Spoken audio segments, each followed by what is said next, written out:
साथियों नमस्कार, स्वागत आप सबों का। बिहार एसटीईटी को लेकर अगर आप 7वें चरण शिक्षक नियोजन से संबंधित है या फिर प्राथमिक के अभ्यर्थी हैं जो कि 7वें चरण में प्राइमरी के नोटिफिकेशन का भी इंतजार कर रहे हैं, आप लोगों को पता है कि 7वें चरण का जो नोटिफिकेशन है वो साथ में ही यानी कि कुछ दिनों के अंतराल में माध्यमिक, उच्च माध्यमिक और प्राथमिक की बहाली आने वाली है।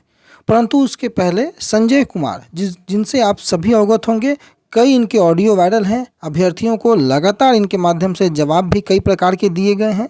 इनके माध्यम से जनवरी में भी नोटिफिकेशन की बातें कही गई, कभी छठे चरण के समाप्त होने के बाद की बातें कही गई और इनके जो ट्रांसफ़र की जो बातें थीं इसकी अटकलें तकरीबन मार्च के महीने से ही लगनी शुरू हो गई थी।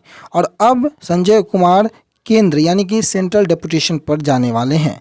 बिहार कैडर के 1990 बैच के आईएएस अफसर संजय कुमार जो हैं वो केंद्रीय प्रतिनियुक्ति पर जाएंगे। और ये ज़रूरी क्यों हो जाता है? क्योंकि शिक्षा विभाग के ये अपर मुख्य सचिव हैं अभी, और अब ये जो है वो केंद्रीय प्रतिनियुक्ति पर जाएंगे। तो ये एक बात स्पष्ट है कि शिक्षा विभाग की कमान अब एक नए हाथों में आएगी और वो तय करेंगे कि शिक्षा विभाग किस ओर गतिविधि आगे बढ़ाता है। परंतु जैसा कि आपको पता है कि शिक्षा विभाग के अपर मुख्य सचिव के साथ साथ मंत्रिमंडल सचिवालय की भी जिम्मेवारी इनके पास थी। स्वास्थ्य विभाग में भी ये प्रधान सचिव के पद पर रहे हैं। केंद्र सरकार के द्वारा सोमवार को कई शीर्ष पदों पर की गई नई नियुक्तियों के दौरान संजय कुमार को अब युवा मामलों के विभाग में सचिव बनाया गया है।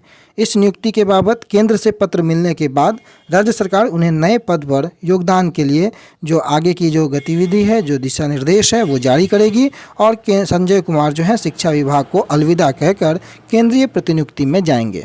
परंतु संजय कुमार कहाँ जाते हैं ये ज़्यादा इम्पोर्टेंट नहीं है, परंतु संजय कुमार कहाँ थे ये ज़्यादा इम्पोर्टेंट है। बिहार के शिक्षा विभाग के अपर मुख्य सचिव के पद पर रहते हुए कई महत्वपूर्ण निर्णय उन्होंने लिए हैं, ये महत्वपूर्ण है। और सबसे महत्वपूर्ण यह है कि अब बिहार सरकार में शिक्षा विभाग के अपर मुख्य सचिव कौन होंगे, क्योंकि आपको पता है कि बिहार एसटीईटी हो या फिर प्राथमिक का मसला हो, कोर्ट केस के कारण कई वर्षों से बहालियाँ फंसती आई हैं, छोटे मोटे विवादों के कारण बहालियाँ लटक सी जाती हैं। और अगर इस बाबत एक नए दिशा के साथ अगर बहाली को आगे बढ़ाना है तो कोई ठोस व्यक्ति को इस पद पर आना होगा। बाकी अभी के लिए बिहार एसटीईटी के लिए ये खबर इम्पॉर्टेंट इसलिए हो जाती है क्योंकि कई सारी उम्मीदें संजय कुमार से जुड़ी हुई थीं, क्योंकि इन्होंने लगातार अभ्यर्थियों को आश्वासन भी दिया है। परंतु इंतजार करेंगे अभ्यर्थी जिनका भी नाम आगे आता है, उनकी क्या डेपुटेशन, उनकी क्या जो क्रियाविधि है, क्रियान्वित वो किस तरीके से करते हैं, धरातल पर सारी गतिविधियों को अंजाम किस प्रकार से देते हैं, इस पर भी नज़रें बनी रहेंगी। धन्यवाद।